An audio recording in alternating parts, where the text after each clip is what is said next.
भएको विवरण अनुसार शेरधनीको नाम सुदन गुरुङ, बाबुको नाम दिलबहादुर गुरुङ र स्थायी ठेगाना चुङनुम्री 2 गोर्खा रहेको छ।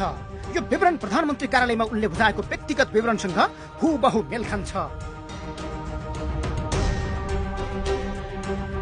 यति मात्रै होइन, भट्ट समूहकै अर्को कम्पनी लिबर्टी माइक्रो इन्सुरेन्समा पनि गुरुङको 25 लाख गरी कुल 50 लाखको संस्थापक शेयर लगानी रहेको देखिन्छ। तर अचम्मको कुरा के छ भने मन्त्री नियुक्ति भएपछि सार्वजनिक गरिएको उनको सम्पत्ति विवरणमा यो दुवै लगानीको ठोस उल्लेख गरिएको छैन। अघिल्लो साता सार्वजनिक विवरणमा यो तथ्य लुकाएका कारण गुरुङको नियतमाथि झनै ठूलो प्रश्न उठेको छ। त्यो कुराहरू चाहिँ त्यो प्रुभन फ्याक्टहरू यदि हो भने उहाँले राजीनामा दिनुपर्छ नैतिकताका आधारमा। होइन, हाम्रो सुदनजी धेरै तानिनु भयो क्या, उता के अरे पोखराको त्यो घरी जग्गामा तानिनुहुन्छ, घरि यो के जति अब कति रोपनी जग्गा भन्ने छ। फेरि अहिले आएर यो चाहिँ नि के अरे पक्राउ परेको बिचौलिया कारवाही भएको बिचौलियामा